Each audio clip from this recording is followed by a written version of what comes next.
தமிழக முதல்வருக்கும் இடையே நல்ல ரொம்ப புரிதல் நல்ல இல்லையா? புரிதலாம். அவரை வந்து எனக்கு வந்து ஒரு 30-35 வருஷமாக அவரோட நான் ட்ராவல் பண்ணியிருக்கேன்.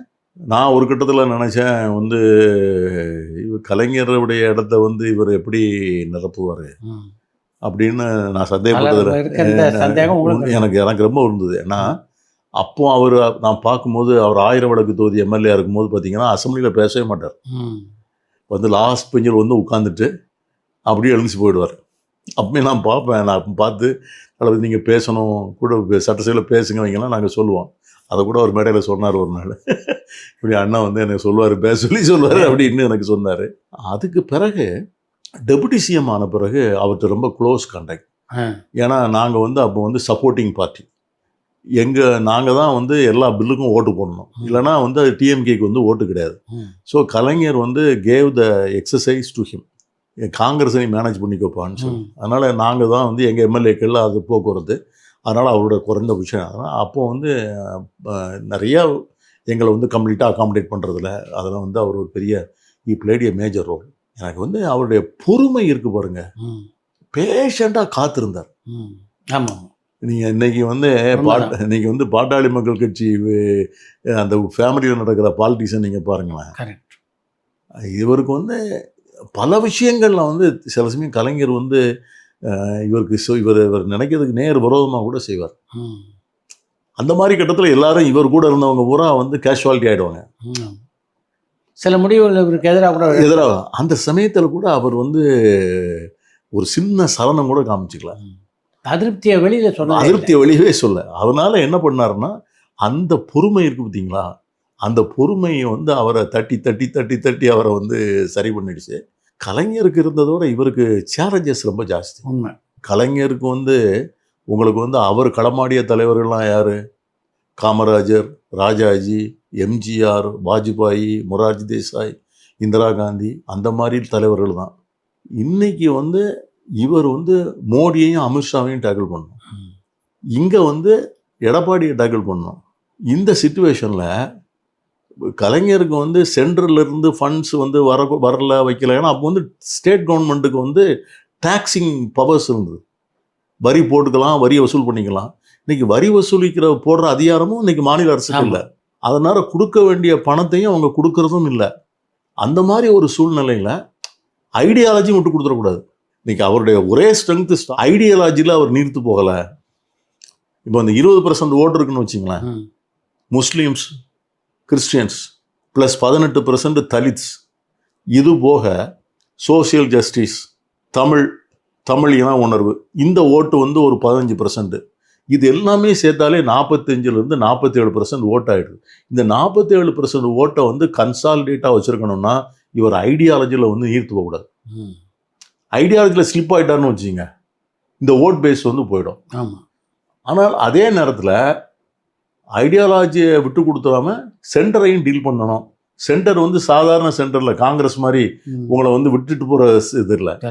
நீ பண்ணலையா பணம் தர மாட்டேன், என் கொள்கையை நீ புதிய கல்விக் கொள்கை நீ எடுத்துக்கலையா பணம் கிடையாது. அப்போ கவர்மெண்ட் வந்து எப்படி அதில் வந்து சமாளிக்கிறார்ல. ஸோ அவர் வந்து அதை வந்து ஒரு சக்ஸஸ்ஃபுல்லாக பண்ணி இன்றைக்கி வந்து ஒரு தமிழ்நாடை வந்து ஒரு ப்ராக்ரெசிவ் ஸ்டேட்டாக வந்து கொண்டாந்துருக்கிறது பெரிய விஷயம். அதை வந்து அவருக்கு அந்த கிரெடிட் நம்ம கொடுத்தோம்.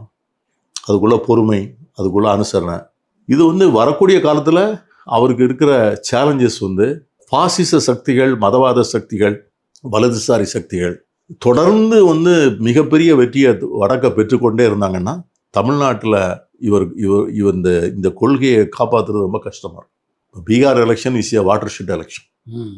பீகார் எலெக்ஷனில் வந்து மீண்டும் பிஜேபி அணி வெற்றி பெறுதுன்னு வச்சுங்க, it will be a setback. அது அந்த மாதிரி கிரைசிஸ் எல்லாம் வரும்போது அப்படி அங்கே தோற்று போச்சுன்னா இவரை ரொம்ப இடைஞ்சல் பண்ணுவாங்க. அதுக்கு என்ன பிளான் வச்சுருக்கிறாங்க அதெல்லாம் நமக்கு தெரியலை.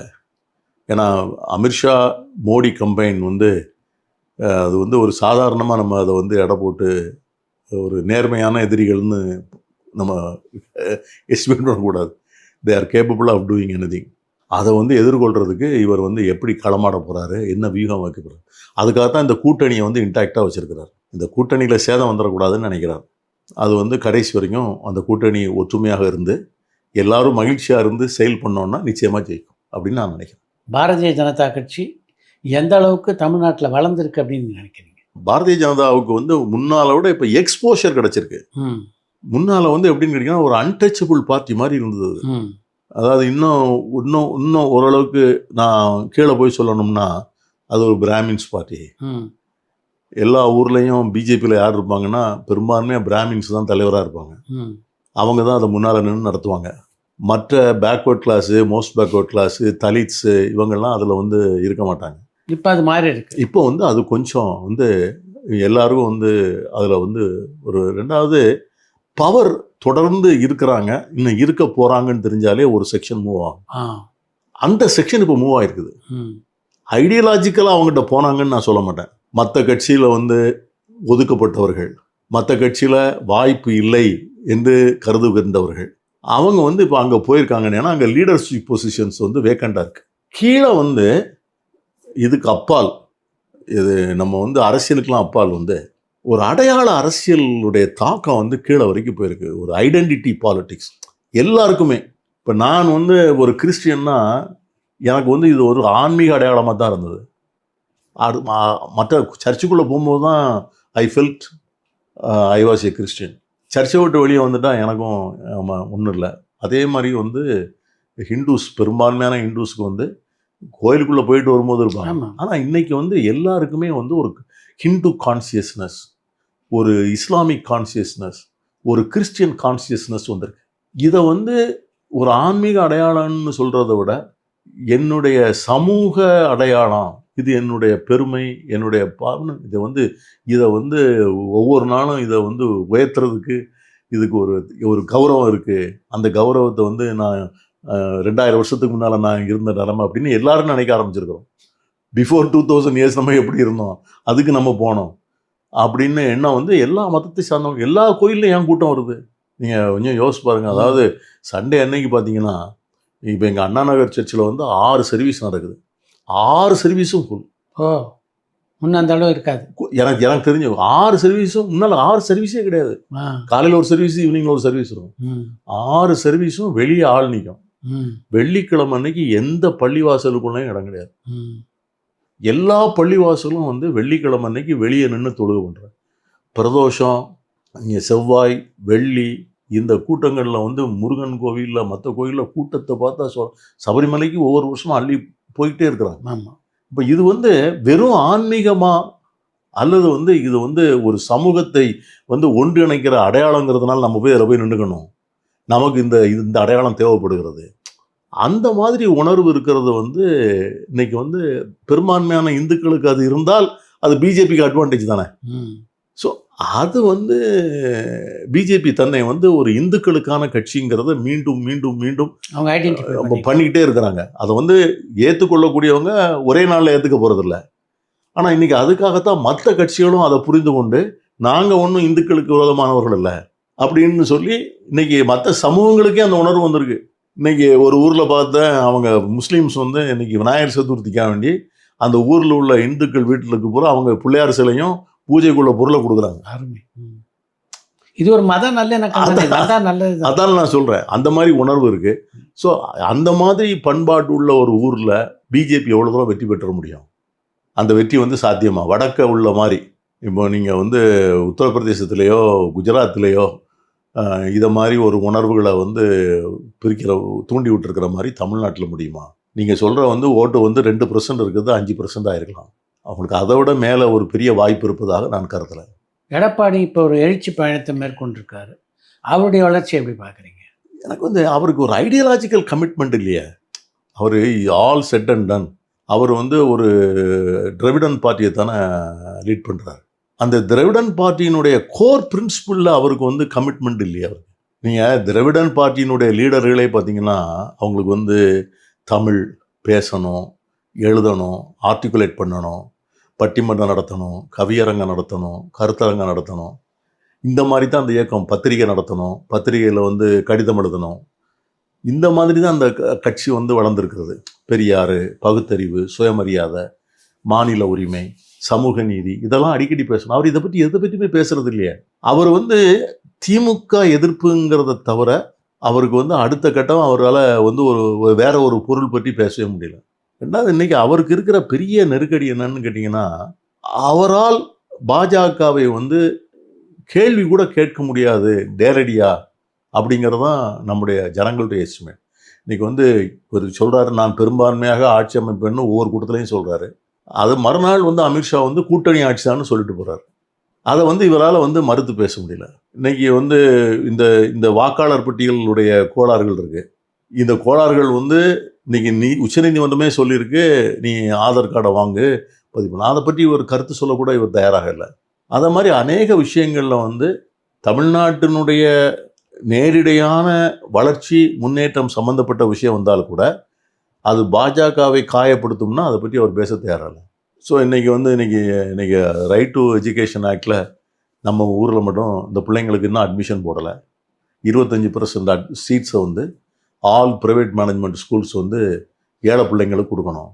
சென்ட்ரல் கவர்மெண்ட்டும் பணம் தர மாட்டேங்கிறாங்க. 2 வருஷம் அந்த ஸ்கூல்ஸுக்கு பணம் கொடுக்கல, அவங்க அட்மிஷன் போட மாட்டேங்கிறாங்க.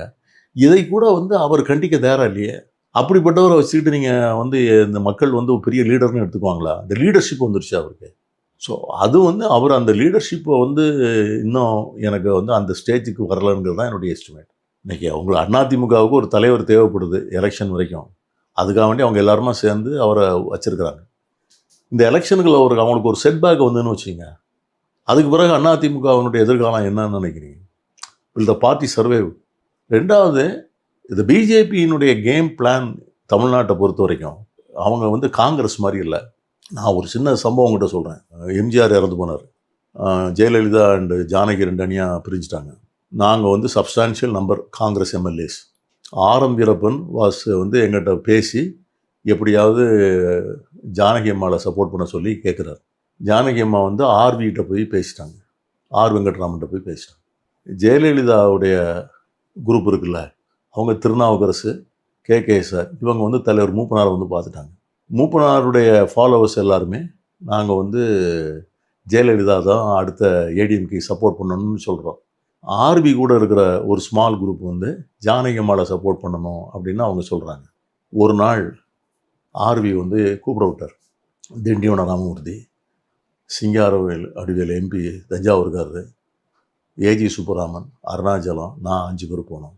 அவர் சொன்னார், எப்பா இதை வந்து நீங்கள் யோசித்து நீங்கள் சப்போர்ட் பண்ணுங்க, இதை வந்து நீங்கள் என்னமோ எனக்கும் மூப்பனாருக்குள்ள சண்டையாக நினைக்காதீங்கப்பா. நீங்கள் இந்த ஜானகி கூட நீங்கள் பண்ணீங்கன்னா இப்போ உங்கள் கவர்மெண்ட்டு, நம்ம கவர்மெண்ட் வந்துடும், நீங்கள் வந்து 10 பேர் இங்கே மந்திரி ஆயிடலாம்.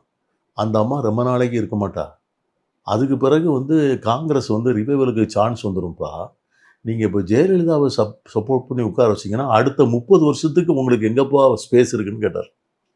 எவ்வளோ வந்து கரெக்டான அசஸ்மெண்ட் பாருங்க. பட் அதை வந்து அன்னைக்கு நம்ம ரியலைஸ் பண்ணலை. அன்னைக்கு ராஜீவ்காந்தி ஓப்பன்லி சப்போர்ட்டடு ஜெயலலிதா. அதுக்கு பிறகு ஜெயலலிதா வித் தட் சப்போர்ட் வந்து எம்ஜிஆரே வருத்தப்படக்கூடிய அளவுக்குலாம் நடந்தது. அதெல்லாம் அவங்களுக்கு த லாங் ஹிஸ்ட்ரி. இன்றைக்கி வந்து பிஜேபி அந்த தவறுகளெல்லாம் செய்யாது. பிஜேபிக்கு வந்து இன்றைக்கி தமிழ்நாடு ஒரு ஐலண்ட், ஒரு தீவு மாதிரி நிற்குது இந்தியாவில். இவங்களுடைய ஃபுட் ஹோல்டே வரல. இவங்க அதுக்காண்டி பல ஸ்ட்ராட்டஜி அவங்க பிளான் பண்ணுறாங்க. They are planning so many strategies கால் கொள்றதுக்கு. அதில் வந்து ஒரே வழி அவங்களுக்கு வந்து ஒரு பெரிய ஸ்பேஸ் கிடைக்கணும்னா ஏடிஎம்கே ஸ்பேஸ் தான் அவங்களுக்கு அவைலபிளாக இருக்குது ஃபார் கிராபிங். அவங்க காங்கிரஸை வந்து பிடிக்க முடியாது, திமுகவை பிடிக்க முடியாது, கம்யூனிஸ்டுகளை பிடிக்க முடியாது. ஆனால் ஏடிஎம்கே இஸ் வீக்காக இருக்குன்னு நினைக்கிறாங்க. ஸோ அந்த பார்ட்டிக்குன்னு ஒரு கணிசமான ஓட் பேங்க்கும் இருக்கு, கணிசமான கேடரும் இருக்கான். அந்த பார்ட்டியை அப்படியே எடுக்கணும்னு நினைக்கிறேன். எப்படி வந்து நீங்கள் வந்து ஒரிசாவில் வந்து நீங்கள் பார்த்தீங்கன்னா எப்படி நவீன் பட்நாயக்குடைய கட்சி அப்படியே வந்து போய் அந்த இடத்துல பிஜேபி வந்ததோ அந்த சூழ்நிலைக்கு தான் வர்றாங்க. ஸோ இதை வந்து எதிர்கொள்ளக்கூடிய அளவுக்கு வந்து எடப்பாடி வந்து ஜெயலலிதா மாதிரி ஒரு ஆளுமை உள்ள தலைவரா, அதெல்லாம் கேள்விக்குறி. தென் மாவட்டங்கள் வந்து எடப்பாடிக்கு என்ன செல்வாக்கு இருக்குது? வந்து இப்போ நீங்கள் வந்து கோயம்புத்தூர் பெல்ட்டில் வந்து சரி, சேலம், கோயம்புத்தூர், ஈரோடு, நாமக்கல் இந்த பகுதியில் சரி, வட பகுதியில் கூட வந்து நீங்கள் வந்து ஓரளவு ராமதாஸுடைய அலையன்ஸ், டாக்டர் ராமதாஸ் அலையன்ஸ் வந்ததுன்னா பாட்டாளி மக்கள் கட்சி. தென் தமிழ்நாட்டில் என்ன செய்வாங்க? இவங்க எல்லாரையும் பன்னீர்செல்வம், டிடிவி தினகரன், சசிகலா, இவங்க வந்து they symbolise a major social force பிஜேபியோட அலைன்ஸ் போது இவங்கெல்லாம் உள்ளே வந்துடுறாங்க. பிஜேபிக்கு அந்த கம்யூனிட்டிக்கு என்ன கனெக்ஷன் வருது? இல்லை என்ன வந்தாலும் இப்போ டிடிவி தினகரன் சசிகலா எல்லாம் உள்ளே வந்துடுவாங்கல்ல. அவங்க வந்து அங்கே வந்து பிஜேபி நிற்கிற இடத்துல பிஜேபிக்கு போடுவாங்க, ஏடிஎம்கே நிற்கிற இடத்துல ஏடிஎம்கே போடுவாங்களா? ஏடிஎம்கேக்கு வந்து அவங்க வந்து நம்ம கட்சியில் நம்ம கையில் இருந்த கட்சியெல்லாம் எடுத்துட்டாங்கன்னு நினைக்கிறாங்க. As long as Jayalalithaa was alive, இந்த பார்ட்டியினுடைய டாப் லீடர் கமாண்ட் வந்து அவங்க கம்யூனிட்டியில் இருந்தது. இன்னைக்கு நம்மகிட்ட இல்லை அப்படின்னு நினைக்கிறாங்க. So that is an issue. 2026 தேர்தல் நெருங்க பல ஆச்சரியங்களை எதிர்பார்க்க வேண்டியிருக்கும் அப்படின்னு ஒரு கருத்து இருக்குது. அதை பற்றி நீங்கள் என்ன நினைக்கிறீங்க? இந்த அலையன்ஸ் இன்டாக்டாக இருந்தால் நிச்சயமாக இந்த அணி ஜெயிச்சிடும். இந்த அலையன்ஸ் வந்து கோஹசிவா திமுக அலையன்ஸ் இருக்குதே, அதை வந்து அவர் எல்லாரையும் வந்து கன்வின்ஸாக ஹாப்பியாக வச்சு எலெக்ஷன் நடத்திட்டாருன்னா கண்டிப்பாக ஜெயிக்கும். அதை எதிர்கொள்ளக்கூடிய அணி அங்கே ஒன்றும் இல்லை. எங்கே ஓட் பேங்க் இருக்குது சொல்லுங்கள்? ஏடிஎம்கே நீங்களாக எங்கே vote bank? Where they will be additions. அதனால் வந்து நான் வந்து அதுக்கு ஒரு பெரிய மாற்றத்தை நான் எதிர்பார்க்கல. திமுக அணியில் வந்து ஏதாவது வந்து ஒரு பிரேக் வந்தால்தான் நீங்கள் அது ஒரு ஹைப்போதெட்டிக்கல் கொஸ்டின், அதுக்கு வாய்ப்பு இருக்கு மாதிரி எனக்கு தெரியல. இப்போ பொதுவாக பார்த்தீங்கன்னா இப்போ நீங்கள் பிஜேபி கூட்டாட்சின்னு சொல்கிற மாதிரி விஜய் பார்த்தீங்கன்னா ஆட்சியில் பங்கு அப்படின்னு ஏற்கனவே அறிவிச்சிட்டாரு. இது மாதிரி அறிவிப்புகள் வந்து ஏதாவது ஒரு மாற்றத்தை உருவாக்க வாய்ப்பு இருக்காங்க? இல்லை போகணும்ல, நம்பி தமிழக அரசில் யாராவது பங்கு கேட்கறதுக்கு வாய்ப்பு இருக்கா நீங்கள் உட்பட? இல்லை நான் என்ன சொல்கிறேன், அந்த வாய்ப்பு வரும்போது தான் அதை பற்றி பேச முடியும். எலெக்ஷனுக்கு முன்னால் அதை பற்றி பேசுவது தேவையற்றதுன்னு நினைக்கிறேன். நம்பர்ஸ் தானேங்க சார். உங்களுக்கு வந்து திராவிட முன்னேற்ற கழகத்துக்கு வந்து கம்ஃபர்டபுளான மெஜாரிட்டி வந்துடுதுன்னா where is the question of alliance. அப்படி ஒரு நம்பர் வரலன்னு வச்சிங்களேன், அப்போ that situation will emerge and that will decide. இப்போ அதை வந்து ஒரு கண்டிஷனாக வைக்கிறதுக்கு திமுக கூட்டணியில் எந்த கட்சியும் ரெடியாக இல்லை. எங்களுக்கு அலையன்ஸ் வேணும், ஆட்சியில் பங்கு வேணும் அப்படின்னா தான் கூட்டணின்னு சொல்வதற்கு காங்கிரஸ் உட்பட எந்த கட்சியும் இதுவரை தயாராக இல்லை என்பதுதான் எனக்கு கிடைத்திருக்கிற தகவல். ஒரு அரசியல்வாதியாக உங்களுடைய ஸ்ட்ரென்த் என்னன்னு நீங்க நினைக்கிறீங்க? ஒரு 55 வருஷம் ஆச்சு சார் பாலிடிக்ஸ்ல, ஒரே கட்சியில இருந்திருக்கிறேன். அருமை. ஒரே கட்சிக்குள்ளேயே இன்டர்னல் தான், ஒரே கொடி கேட்டிங்களா. ஒரு கான்ட்ரவர்சிலையும் நான் மாட்டலை. நான் ஒரு ஸ்கேண்டலு, ஒரு கரப்ஷன் அல்லது வேறு மாதிரி ஒரு ஒரு மிஸ்பிஹேவியர், ஒரு நம்பிக்கைக்குரிய ஒரு அரசியல்வாதியாக வந்திருக்கிறேன். கடைசி வரைக்கும் இப்படியே செயல் பண்ணணும். நான் ஒரு மைக்ரோஸ்கோபிக் மைனாரிட்டி கம்யூனிட்டி. நான் நின்று ஜெயிச்ச இடத்துல 6000 ஓட்டு கிடையாது என்னுடைய சமூகத்துக்கு. ஆனால் சமூக ஓட்டில் நீங்கள் ஜெயிச்சதா? ஆமாம், அதான் எல்லா எலெக்ஷன்லையும் ஜெயிச்சிருக்கிறேன். மக்கள் நம்பி ஓட்டு போட்டிருக்காங்க. இன்றைக்கும் சமூகத்தில் மரியாதையோடு இருக்கிறேன். So happy about it. எப்படி இருக்கு உங்களுக்கு இந்த அரசியல் பயணம்? என்னுடைய அரசியல் பயணம் சக்ஸஸ்ஃபுல் தான். ஆனால் என்னுடைய அதே சேம் சுச்சுவேஷனில் இன்னைக்கு ஒரு இளைஞன் இருந்தால் அவனுக்கு என்னால் என்ன மாதிரி சக்சீட் ஆக முடியாது. இப்போ 89 நான் நிற்கிறேன். அந்த எலெக்ஷன் தென்காசியில், அங்கே தான் மீனாட்சிபுரம் கன்வர்ஷன். பெரிய இந்து முன்னணியினுடைய ஆன்ஸ்லாட்டு, வாஜ்பாயிலிருந்து அவ்வளோ பேரும் வந்தாங்க. இப்போ தலைவர் மூப்பனார்ட்ட போய் சொல்கிறாங்க எல்லாரும், பீட்டர் நல்ல கேண்டிடேட்டு, தோற்றக்கூடாது, அவர் தென்காசி தானங்க அந்த தொகுதி மீனாட்சிபுரம், அங்கே போய் அவரை ஹிந்து முன்னணிலாம் ரொம்ப ஆக்டிவாக இருக்க. தலைவர் மூப்பனார் கூப்பிட்டு கேட்டார், ஏன்பா நீ இப்படி சொல்கிறாங்களே, நீ பக்கத்து தொகுதியில் போய் நில்ல அப்படின்னு. ஐயா நான் ஒரு காங்கிரஸ்காரன், என் காங்கிரஸ்காரனாக தான் நான் வளர்ந்துருக்கிறேன், மக்கள் என்னை அப்படி பார்ப்பாங்கன்னு தான் நான் நினைக்கிறேன். என்னை அப்போ ஏடிஎம்கேயும் கூட்டணி கிடையாது, டிஎம்கேயும் கூட்டணி கிடையாது, காங்கிரஸ் தனியாக நிற்கிறேன் அப்படின்னு சொன்னேன். சரி உன் தளபதி இப்படி இருக்குப்பான்னு சொல்லிட்டார். தமிழ்நாட்டில் நான் தான் அதிக ஓட்டில் காங்கிரஸில். இன்னைக்கு அதை மாதிரி ஒரு சிச்சுவேஷன் கிரவுண்டில் இல்லை. இன்னைக்கு என்னைய மாதிரி அதே மாதிரி ஒரு மைனாரிட்டி கம்யூனிட்டியில் உள்ளவன் ஒரு கேண்டிடேட் இன்னைக்கு ஒரு கேண்டிடேட்டை போய் வெற்றி வாய்ப்புலாம் இன்னைக்கு சாத்தியம் இல்லை. எனக்கு முதல்ல எலெக்ஷனுக்கு எனக்கு மொத்தமே செலவு 1,10,000 ரூபாய். அந்த 1,10,000 ரூபாயில் கொண்டாந்து எலெக்ஷன் முடிஞ்ச பிறகு ஒரு 10 நாள் கழிச்சு நிறைய காங்கிரஸ்காரங்க வீட்டில் மீதி பணம் இருக்கியான்னு சொல்லிட்டு ஒரு 17,000 18,000 ரூபாய் கொடுத்துட்டு போயிட்டாங்க. நினச்சி பார்க்க முடியுமா? இன்னைக்கு நான் கடைசி எலெக்ஷனில் நான் எலெக்ஷன் செலவழிச்சது சொல்லக்கூடாது, அது கோடிகள் ஆகிப்போச்சு. இப்போதெல்லாம் பார்த்தீங்கன்னா ஒரு அசம்பிளி எலெக்ஷன் நடத்தணும்னா 7 கோடி ரூபா, 7 கோடி ரூபாய் குறைந்தது. எலெக்ஷனே ஜெயிக்க முடியாது. ஜனங்களே எப்படின்னு கேட்டிங்கன்னா பணம் செலவு பண்ணால் தான் அவனுக்கே ஓட்டு போடணுங்கிற எண்ணமே வருது. அரசியல்வாதி எம்எல்ஏ கரப்ஷனாக இருந்த காலம் போய் மக்களே பணம் வாங்கிட்டு ஓட்டு போடணுங்கிற மனநிலைக்கு வந்தாச்சுல நிறைய இடங்கள்ல. பெரும்பாலான இடங்கள்ல வந்தாச்சுல. அது வந்து அவங்க ஓட்டு போட தயாராக அந்த மாதிரி எலெக்ஷன்ல வந்து எவ்வளவு நாள் வந்து இந்த டெமோக்ரஸியை நீங்க பாதுகாக்க முடியுங்கிறதெல்லாம் வரக்கூடிய தலைமுறைக்கு இருக்க பெரிய சேலஞ்ச். சார் இன்னைக்கு ஓட்டு போடுறதுக்கு 500 ரூபா வந்து வேணும்னு கூட்டமாக வந்து கேட்குறீங்க.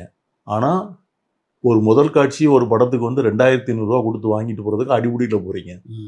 இது எப்படி? இது வந்து ரெண்டும் டேலி ஆகுது. ரெண்டும் ஒரே செக்ஷன் தான். இது ரெண்டும் வந்து செய்கிறது ஒரே செக்ஷன் தான் இதையும் செய்யுது. கரெக்ட். அப்போ இந்த நிலைமையில வந்து எதிர்கால அரசியலை பற்றி நம்ம ரொம்ப யோசிக்கணும். இந்த நிலை மாற வாய்ப்பே எனக்கு தெரியல.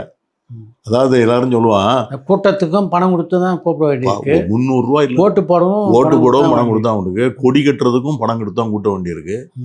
நீங்க எல்லாம் ஒரு 40 வருஷம் முன்னாடி பாத்தீங்கன்னா அவங்க ஆர்வத்தோட கொடி நீங்க யாரு கொடுத்தா போஸ்டர் ஓட்ட முடியும்? இன்னைக்கு வந்து எதுவுமே பணம் தானே சார். பணம் இல்லாமல் இனிமேல் அரசியலே இல்லை. இந்த காலம் சொல்லுவாங்க, காமராஜர் மாதிரி தலைவர் இல்லை, கக்கன் மாதிரி தலைவர் இல்லை, அண்ணா மாதிரி தலைவர் இல்லை. அதை மாதிரி வாக்காளர்கள் இருக்கணும்ல. காமராஜ் மாதிரி தலைவர் இருந்தா வாக்காளர்கள் அப்போ வேற வாக்காளர்கள்ல, அந்த வாக்காளர்கள் இருக்க போய் தான் அந்த மாதிரி தலைவர்கள் இருந்தாங்க. வெள்ளத்தனைய மலர் நீட்டம் மாந்திரதம் உள்ளத்தனைய உயர்வுன்னு சொன்னாங்க.